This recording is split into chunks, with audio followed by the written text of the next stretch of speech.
Un día, un joven hermoso fue retratado por un gran pintor.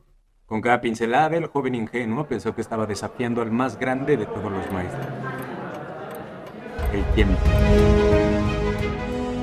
La obra reflejaba la efímera belleza de la juventud. La pintura competía con la propia realidad, cautivando al autor. El joven, dueño de su propio retrato, estaba encantado con la pintura, y como Narciso no podía apartar la mirada del lienzo. Algo en su interior estaba incubándose. Era tal la admiración contemplativa que sentía hacia su propia imagen que de alguna manera el universo se quebró, concediéndole el deseo de permanecer exactamente como era hasta ese momento. La historia no es nada nueva, ¿cachás? Era el cuadro el que envejecía mientras un tal Dorian Gray se mantenía eternamente joven, eternamente bello. O eso creíamos. Seguro que todos y todas quisiéramos ser, en algún momento, como ese Dorian Gray de Oscar Wilde. Pero la realidad nos ha jugado una mala broma. Somos nosotros los cuadros que envejecemos y nuestras imágenes no. Ah, ¿no me crees? Los humanitos, viviendo inocentemente en pleno siglo XXI, experimentamos una peculiar necesidad de practicar nuestra mejor sonrisa, ubicar nuestro mejor perfil, colocar convenientemente la cámara en un ángulo imposible de recrear con realidad y escoger el filtro adecuado. O están los que alardean de nunca haberlo hecho. No se hagan. La vanidad es un pecado capital y nadie es ajeno a él. Las efímeras selfies. La imagen que ya no es solo un recuerdo, que se convierte en una evidencia de nosotros siendo perpetuos, en un tiempo y un espacio. Tendremos entonces nuestra versión al revés de Gray, nuestro precioso retrato idealizado que nos mirará a través de los años, observando en su estúpida arrogancia cómo decae nuestra supuesta carne, cómo encanecen nuestros cabellos y nos dan ganas de usar calcetines con sandalias. Ahora, tampoco hay que fatalizarlo, porque con el tiempo las cosas nos van importando menos. Si no me creen, vean a sus tías que decidieron dejarse de peinar. O los hombres mayores bajándose la camiseta de fortachón con un pantalón de vestir y zapatos. ¿Qué historia sobre el paso del tiempo puede contar nuestro cuerpo? Las cicatrices que nos hicimos cayendo de la bicicleta. Hay toda una generación que llegará a la vejez con tatuajes arrugados por el inevitable paso del tiempo. Las arrugas por sonreír tanto o por tanto llorar. Los callos en las manos que nos hablan de lo dura que es la vida y de lo dignificante del esfuerzo por conseguir nuestras metas. Las estrías que nos cuentan un pasado lleno de abundancia. Suaderito con todo, colesterol en torta, por favor. O un chamaco gestándose en la asombrosa maternidad. Nuestra máquina, nuestro cuerpo, nuestro vehículo, nuestro mal atesorado tesoro. El cuerpo que existe se presenta como una especie de documento revelador de lo que somos a través de las huellas que deja su tránsito en el espacio y el tiempo. Somos hermanos humanos viajando en el tiempo. Y si no, imagínate que no eres tú. Imagina que eres un androide que parece humano, pero no lo es. No envejece, es una máquina con la curiosidad de un humano. Imagina que como androide semi-humano se te encomienda rescatar a la gran raza humana. Rescatarla, pero no de un peligro inminente de destrucción, más bien de abogar por ella frente a los dioses y deidades que, indiferentes, pueden definir si la raza humana merece ser absuelta.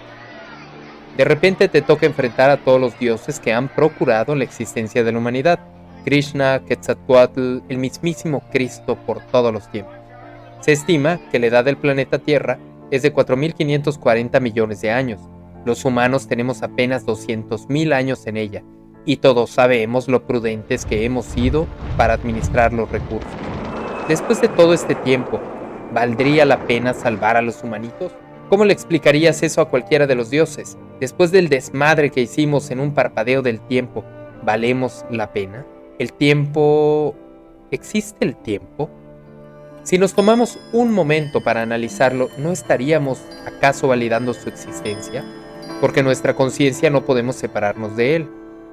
Un tal Merleau-Ponty en el libro Fenomenología de la Percepción escribió: es la misma casa que veía ayer un día menos vieja. Inclusive si mañana se derrumba, será verdadero para siempre que hoy ha sido. Es para volarse la cabeza. ¿Es el tiempo el que se funde con nuestra existencia? ¿O es la existencia la que se funde con el tiempo? ¿Será que pienso y después existo? ¿O existo porque puedo pensar?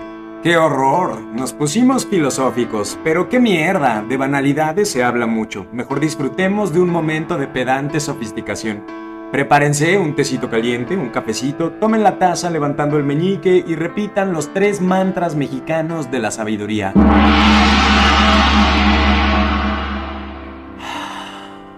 Me vale madres. A la chingada. ¿Y cuál es el otro? ¡Ah, sí!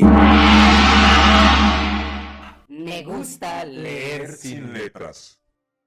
Volviendo al cuerpo o al tiempo, que están medio fundidos, notamos el tiempo porque la existencia está determinada por los objetos, y estos de tanto resistir se desgastan. Nuestro cuerpo mismo es un objeto, esa maravillosa máquina que nos permite, a través de los sentidos, percibir lo que está afuera. Bello, feo, salado, alucinante, oscuro, rasposo o aburrido, todo pasa por esa puerta, la de los sentidos. Cualquier cosa, cualquier fenómeno adquiere grado de realidad en cuanto exista, a la par un testigo que lo perciba, y nosotras somos testigos del tiempo. Podemos repasar las múltiples caras de las cosas, incluso podemos desplazarnos para mirar nuevas perspectivas anteriormente ocultas. Entender contextos, leerlos y actuar en consecuencia. Lo del episodio 1, pues, ¿ven lo que quiero decir? El podcast de hoy va un poco del anime Ghost in the Shell, dirigida por Mamoru Oshii. En esta historia cyberpunk de 1995, Motoko Kusanagi, nuestra protagonista cyborg, medita sobre su propia naturaleza híbrida. El cuerpo humano lo componen incontables ingredientes, como todos los componentes que hacen de mí un individuo único con mi propia personalidad. Sí, tengo una cara y una voz para distinguirme de los demás, pero mis pensamientos y mis recuerdos no son míos, ni tengo el sentido de mi propio destino. Cada una de esas cosas solo son una parte del todo.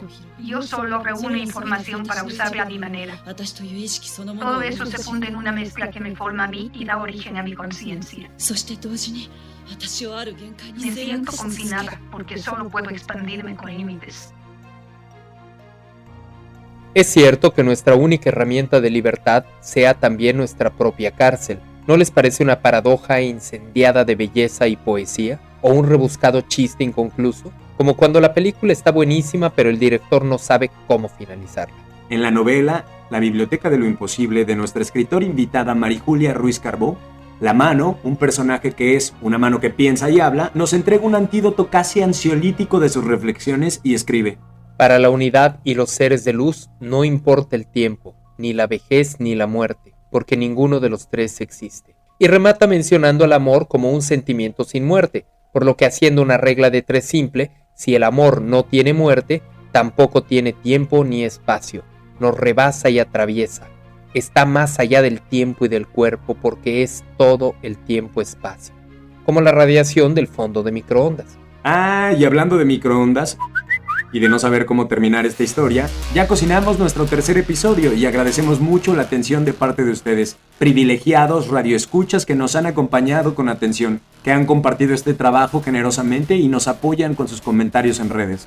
También queremos agradecer a nuestra primera invitada, todo un honor tenerla en los micrófonos de Leer Sin Letras. Por eso y más, gracias hermanas humanas y hermanos humanos. Comencemos. Este podcast llega hasta ti gracias a Milian Editores. Las opiniones emitidas en este archivo no necesariamente representan la visión o criterio de Milian Editores ni de ninguno de sus colaboradores. Bienvenidos al episodio 3 de Leer Sin Letras. Estamos con una invitada especial, un privilegio tener a nuestra primera invitada. Marijulia Ruiz Carbó. Ella es licenciada en Derecho por la Universidad Iberoamericana. En esta universidad hizo un curso con ni más ni menos que el maestro Manuel Leonel Pereira, 2 cursos de creación literaria y un diplomado en arte, literatura y cine. Entre el año pasado y este año he conocido la obra de un autor que me encanta, que se llama Ted Chiang, que también escribe ciencia ficción. Y usa el concepto del tiempo para abordar sus cuentos y novelas. Usa el concepto del tiempo muy apasionadamente. En uno de sus cuentos, El comerciante y la puerta del alquimista, usa una especie de espejo de obsidiana para viajar en el tiempo y sus personajes interactúan con sus yos del pasado y del futuro para arreglar esos conflictos que tienen en la vida, ¿no? Luego tiene otro cuento, la historia de su vida, del que por cierto se hizo una película muy interesante de Arrival, la llegada, le pusieron en español. Pero a diferencia de la película, en el cuento también usa el concepto del tiempo como un factor irrelevante en el uso del lenguaje de los extraterrestres. En el cuento, Chiang evidencia que los humanos usamos el tiempo para minimizar o maximizar el dolor o el amor como si fuera la causa inicial y final de cualquier evento relevante en nuestra vida. Sus personajes, que son unos heptápodos muy interesantes, que claramente son más avanzados que los humanos, consideran ridícula la percepción que los humanos tenemos del tiempo, porque de acuerdo con la ficción, somos parte de un todo, ¿no? En tu libro me encontré una frase que dice: es el dolor y no el amor el elemento mágico de la creación, el más esencial.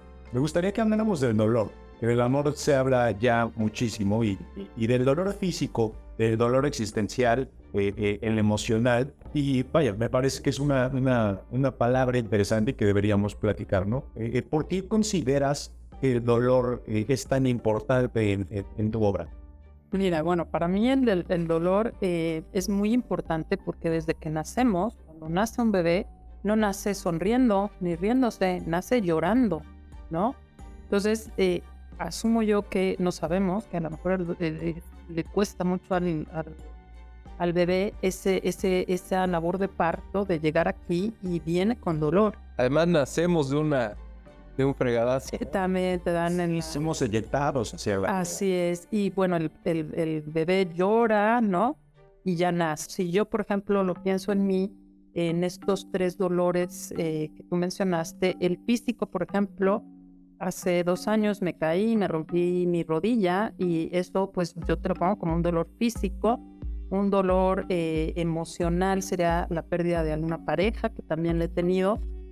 Y un dolor existencial, pues que yo he tenido, que es un dolor que es hueco, que no lo puedes llenar con nada, fue cuando murió mi mamá. Entonces hay distintos tipos de dolores también, ¿no? Y bueno, yo quise tomar el dolor como un elemento fundamental de la creación. Ese elemento fundamental de la creación me parece que es el agua. Entonces lo quise yo hilar un poco con la creación y cómo es que Dios al momento de crear lloró, y de esa lágrima se creó el universo. Utilizamos el dolor para aprender, ¿no? Un niño que sabe que si toca algo espinoso, utiliza el dolor para relacionarlo con el aprendizaje, ¿no? Sí, el dolor está íntimamente relacionado con la sobrevivencia. En el arte contemporáneo se han abordado esos temas de formas muy astutas, muy inteligentes. Por ejemplo, una de las más recientes es una pieza de Rafael Lozano Hemer. Ahorita no me acuerdo cómo se llamaba la pieza, pero tiene que ver con la pandemia.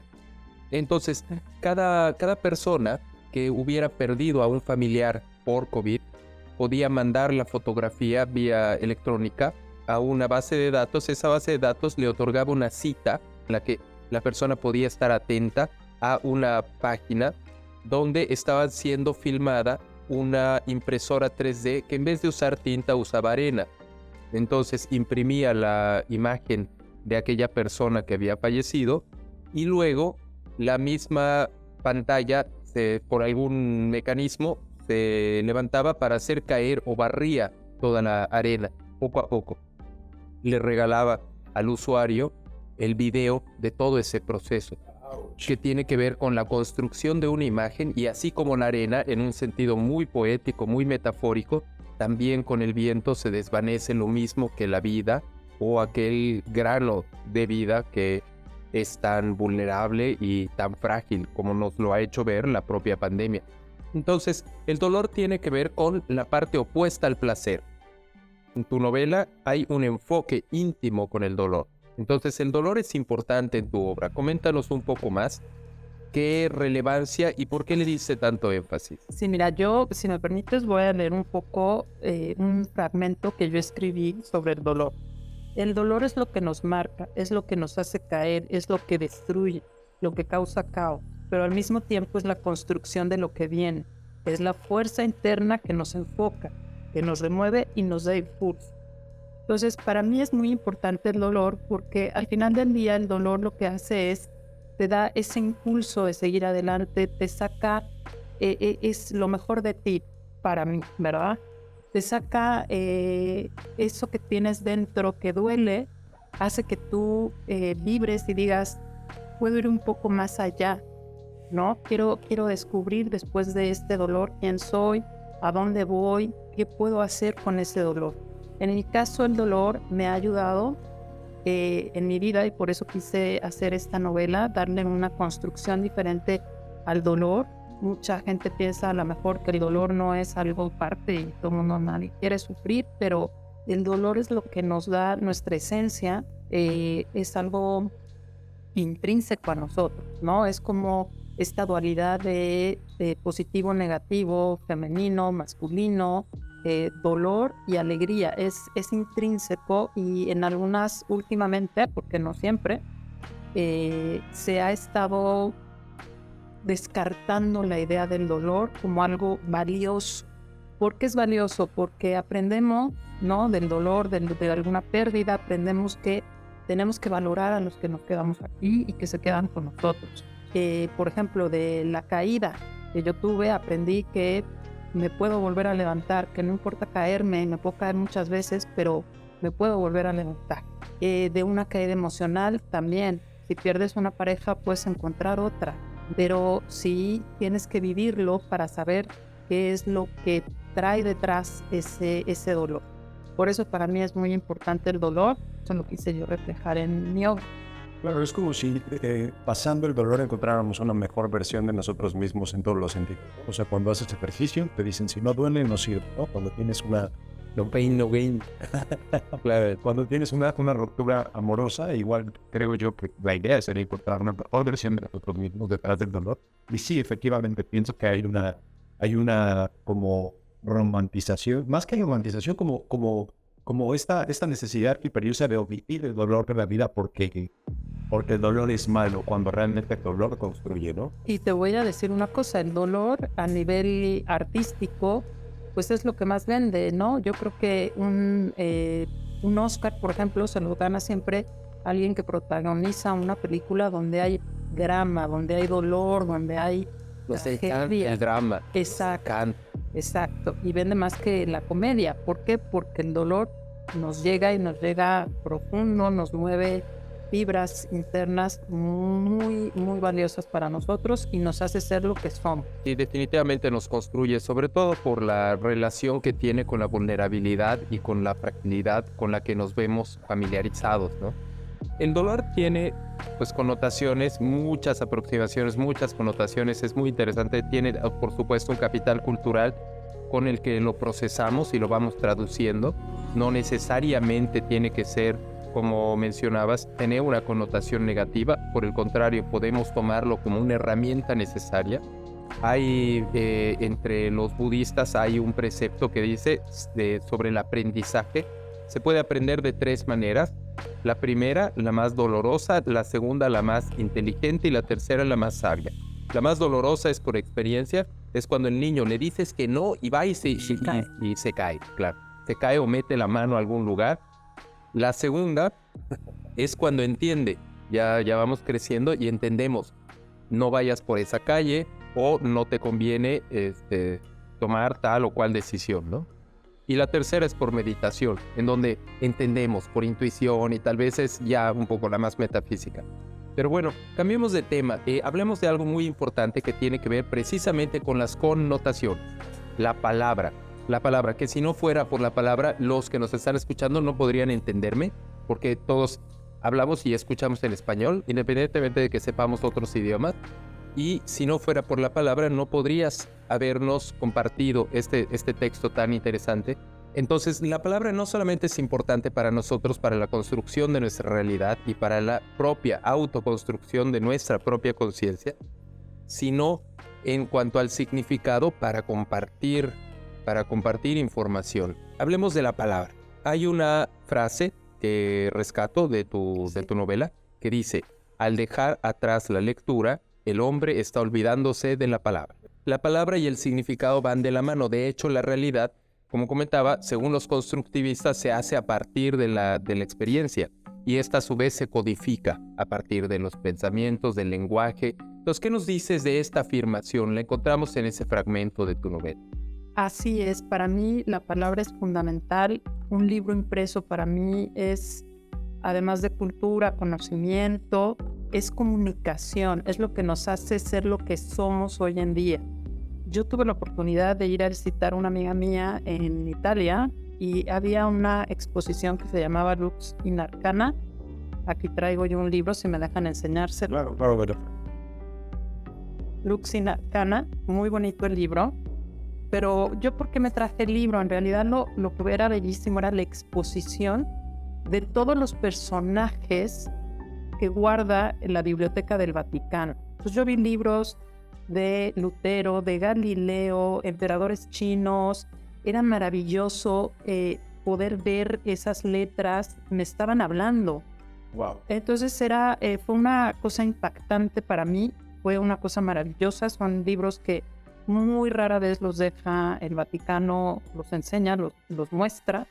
Y para mí esa exposición fue algo maravilloso, porque tú podías leer y veías ahí letra por letra de lo que había escrito infinidad de gente famosa. Entonces realmente fue como poder hablar con el personaje sin que el personaje estuviera. Por eso la palabra es tan importante y la estamos olvidando con todas estas cosas digitales, ¿no? Ya no vibramos la palabra, ya todo es digital, ya todo es rápido, no estamos haciendo esa construcción de la palabra. ¿Por qué la palabra es tan fundamental? Porque, por ejemplo, la palabra, además del conocimiento y la cultura, nos da educación, nos da aprendizaje. Claro, y también, digo, ahorita que hablaba de ortografía, hay una como normalización de escribir mal, ¿no? O sea, de repente como que los signos de interrogación están omitidos de todos los chats. A veces en los chats diarios alguien pregunta cualquier cosa, cualquier tontería, y vienen acompañados de la oración. ¿Es pregunta o es afirmación? Y venga, Exacto. ¿dónde están los signos de interrogación? Exacto. Normalmente a mí me pasa eso, que de repente alguien me escribe algo en el chat y yo, perdón, ¿es afirmación? ¿O qué es? Porque tus acentos ortográficos yo no los entiendo. Entonces, al perder la palabra y al perder los símbolos, pues estamos perdiendo también conexión con el otro, ¿no? Es una parte como una conexión efectiva. Exacto.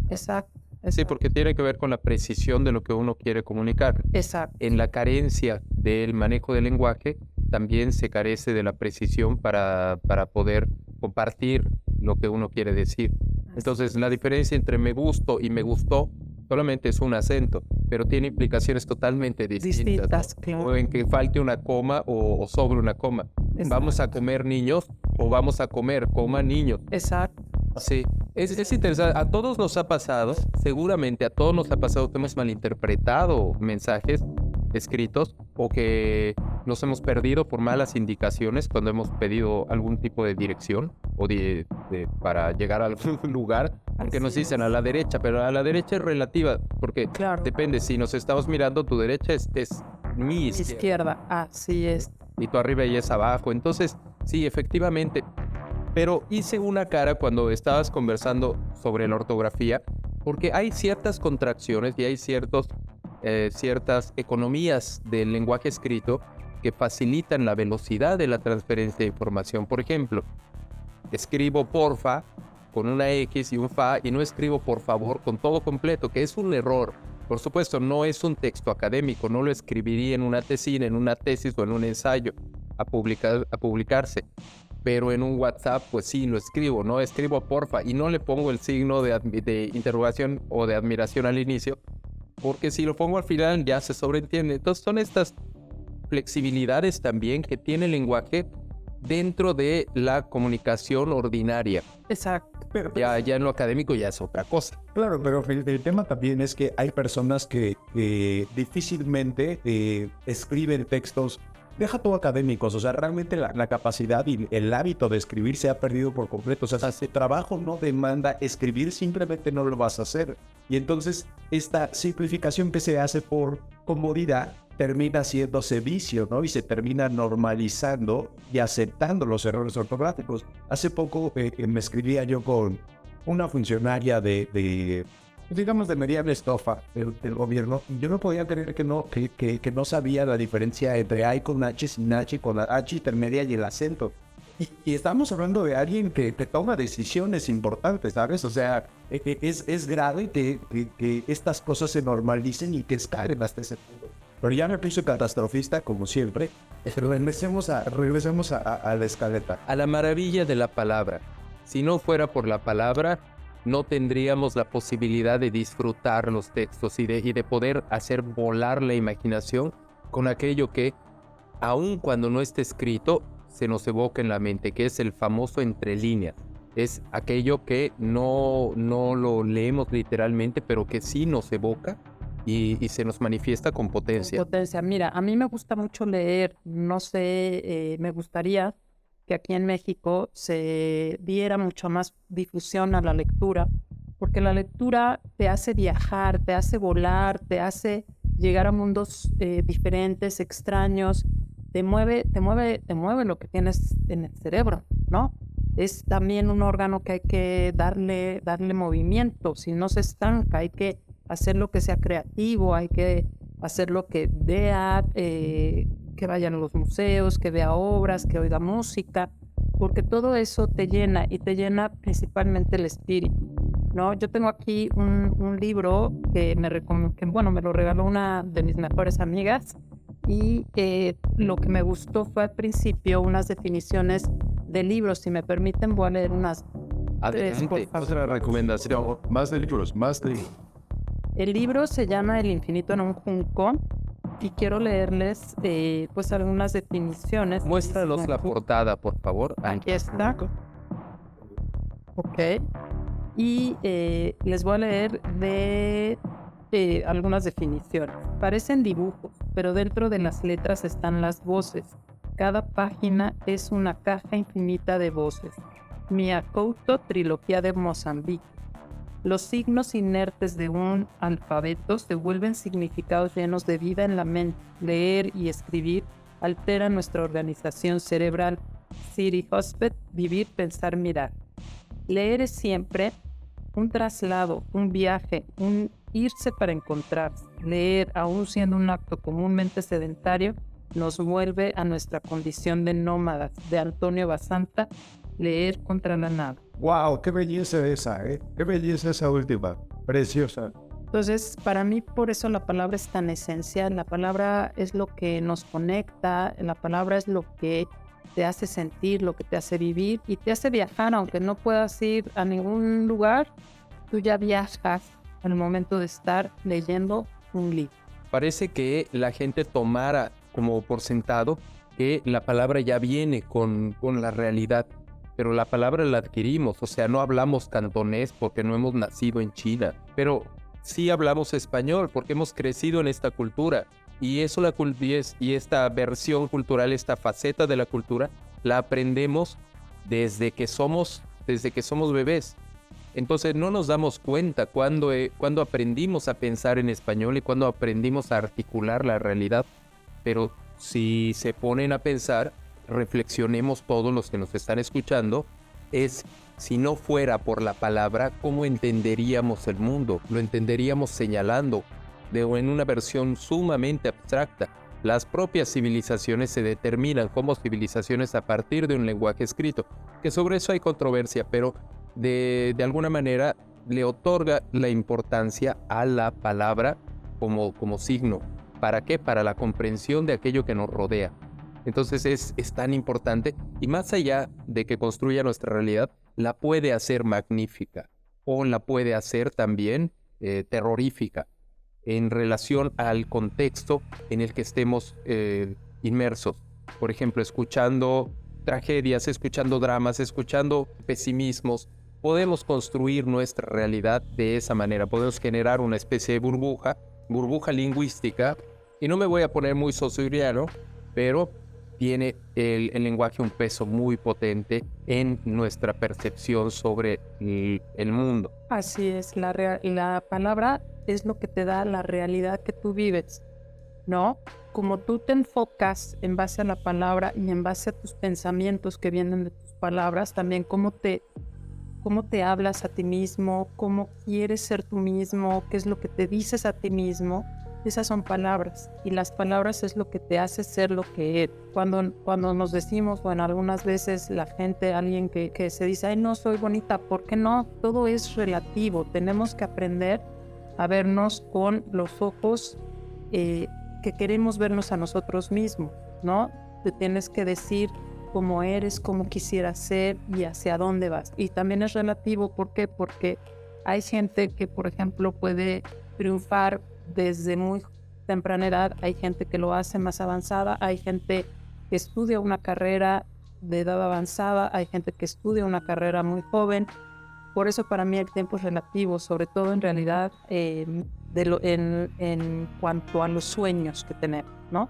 Entonces, por eso es importante la palabra, porque la palabra es lo que te hace soñar, es lo que te hace crear, es lo que te da el sentido de tu realidad, ¿no? Si no hubiera sido, por ejemplo, por Leonardo da Vinci, que él soñó que iba a volar, pues ahorita quizás no volaríamos, ¿vale? Entonces, la palabra, esa construcción de qué quiero, hacia dónde voy, es muy importante para qué es lo que queremos y hacia dónde vamos. Ahora, haciendo un contrapeso, tenemos a la palabra como un sonido con significado, y por otro lado tenemos el silencio, digamos que sería como la versión opuesta. Para ti, ¿qué piensas al respecto? ¿Qué es más importante, el silencio o la palabra? Para mí los dos tienen el mismo peso. Para mí es muy importante comunicar, pero al mismo tiempo es muy importante espacios que tengas tú en silencio, donde tú te oigas a ti mismo. Y en ese sentido, estamos como sobreestimulados, y esta sobreestimulación hace que perdamos como el sentido de la percepción del tiempo y que como consecuencia no podamos hacer actividades como leer, ¿no? Tomarnos un momento. Lo difícil de leer es dejar el teléfono, prestarle 15, 20 minutos de atención al texto para leer y no leer con una visión omnicomprensiva, ¿no? O sea, de que tengo que entenderlo, sino más bien como una actividad lúdica, ¿no? ¿Tú qué piensas? Nosotros nos invitamos a que guarden silencio después de escuchar este podcast. Has escrito un libro. Es algo muy importante, es un hito en la vida de cada persona. No todos escriben un libro, es tu novela, tu primera novela. Sí. Entonces, me gustaría que por favor compartas brevemente cuál es la experiencia de haber escrito, de haberlo logrado y de ver tu libro impreso. Pues mira, ha sido una experiencia dolorosa. Como dirías, un poco dolorosa. Y no dolorosa en el sentido de que me ha causado dolor, sino dolorosa en cuanto al esfuerzo que me ha implicado finalmente hacer la novela. Ha sido un esfuerzo de sentarme y escribir, ha sido un esfuerzo de pedir ayuda porque efectivamente, bueno, pues yo no quería que tuviera algún error, digamos, ortográfico, hubo que diseñar el libro, ha sido un esfuerzo titánico, ¿no? Ha sido un esfuerzo para hacer la presentación también y pues es doloroso, ¿sí? En el sentido de me ha causado un esfuerzo hacer el libro, ¿no? Ahora, para que no se desmotive la banda, nos gustaría que nos compartas también qué les dirías a la gente, a la audiencia, para que se anime. Valió la pena. Bueno, una de las experiencias es que yo la novela la inscribí a lo que yo quiera, inscribirla para un concurso, porque yo pensaba que efectivamente, bueno, pues enviándola a un concurso, obviamente no gané, ¿verdad? Pero dije, bueno, ¿por qué desmotivarme o por qué dejarme llevar por algo así? Dije, yo puedo, no hay otra cosa que no sea que yo lo puedo hacer. Me cuesta mucho, por ejemplo, estar aquí porque soy una persona muy tímida, aunque a lo mejor no se vea. También me cuesta mucho trabajo, me costó mucho trabajo poder ir y hablar con la gente, buscar editorial, ¿no? Pero lo encontré. Y hubo quien creyó en lo que yo estoy escribiendo, hubo a quien le gustó. Encontré gente muy valiosa que me ayudó a elaborar mi libro. Yo, bueno, ya estoy grande, ¿verdad? Ya tengo 48 años, voy a cumplir 49 próximamente, pero es un sueño hecho realidad, ¿no? Porque yo desde los 14 años generé mi primer poesía, entonces para mí pues es un sueño hecho realidad. Y yo les diría que a los sueños somos nosotros los que les damos forma, con disciplina, con constancia, creyendo en nosotros mismos. Yo creo que eso es un compromiso con nuestros propios sueños. Y sí, pues todos los años hacer una carrera, estudiar, es un sueño y cuesta mucho trabajo realizarlo, pero implica que debemos ser disciplinados, comprometidos. Y una gran satisfacción cuando ya lo ves. una gran satisfacción, la verdad es que sí. Ok, antes de cerrar, me gustaría que nos platicaras cuándo empezaste a escribir. Y el libro se presenta el 4 de marzo en la Feria Internacional del Libro en Minería. Tomando en cuenta la presentación del libro en la Feria de Minería, ¿cuánto tiempo te tomó escribir y finalmente presentar tu libro? Bueno, mira, en realidad el libro yo lo escribí como en, ¿qué sería? Como en 9 meses. Es curioso que estaba yo corriendo, estaba yo cuidando a mi mami que estaba enferma y yo corría en las mañanas. Pues en ese momento a mí se me venían las ideas, se me vinieron así como cascada y empecé yo a escribir. Fue muy corto. La idea era básicamente porque en aquel entonces estaba por pasar lo del fin del mundo, creo que es 2012, y entonces de ahí se me vino también la idea y dije, todo el mundo está muy emocionado, no sabían, o sea... Pues encanta la catástrofe. Exacto, de que iba a haber un cambio, de que no, mucha gente se fue incluso en fin de año a hacer un viaje por la zona maya, ¿no? Porque todo el mundo creía que algo maravilloso Vamos a pasar a una fiesta. Exacto. Y entonces de ahí yo dije, me pareció un hecho bastante divertido, ¿no? Y dije yo, bueno, pues hay que hablar de eso. Porque, si se fijan en mi libro, hablo un poco también de las incoherencias, digamos, del ser humano, ¿no? Y me pareció muy divertido que, bueno, que estábamos esperando que se acabara el mundo, ¿no? Y toda la gente estaba como muy ansiosa, por así decirlo, muy nerviosa. Y bueno, estamos aquí 10 años atrás y no pasó nada. Y eso me motivó yo a escribir. Obviamente lo dejé un poco y ahora lo retomé porque cuando me caí dije, tengo que poder hacer algo que me motive, que pueda yo sacar adelante. Y pues la motivación más grande para volver a caminar fue el libro. Qué lindo, qué bonito. Oye, y cuéntame otra cosa. En este momento, ¿qué estás leyendo? Ahorita, Marijulia, ¿tú qué estás leyendo? Ahorita yo, bueno, El infinito en un junco, yo de repente leo cosas, ¿cómo te explico? De repente me meto a un libro y de repente me meto a otro libro dependiendo del estado anímico en el que yo esté. No, de repente hay libros que no puedo leer porque digo, no, ahorita necesito algo que me motive y entonces leo como libros más motivantes. O ahorita necesito algo más místico y leo algo más místico, ¿no? Ahorita por lo mismo del libro, me llegó este libro de El infinito en un junco y es el que estoy tomando. Había yo leído el de Jack Kerouac, Ya creo que En el camino. En el camino, y me gustó, pero la narrativa sí me pareció un poco pesada, ¿no? Porque, bueno, estamos hablando de la generación Beat, que regresa de la Segunda Guerra Mundial, entonces no tienen dinero, no tienen expectativas, no saben a dónde van.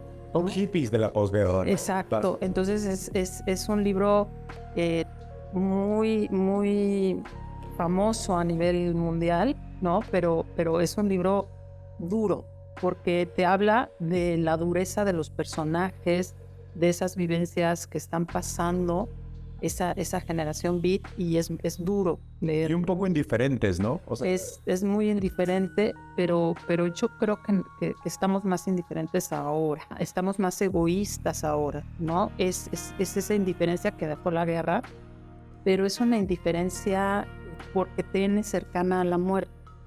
Yo lo diría, es un poco como poética esa indiferencia, que no es la misma que tenemos ahora, ese egoísmo que tenemos ahora de yo todo lo quiero, yo todo lo tengo que tener, y no hay un compromiso hacia el ser humano que tenemos enfrente. Esa empatía. No hay una empatía actualmente, y eso es un poco también de lo que habla pues también mi libro, o de lo que busca generar, un poco más de empatía, un poco más de amor. Hay otro libro también que estoy leyendo, que si me permiten les quiero leer un fragmento. Se llama Pensar a la japonesa.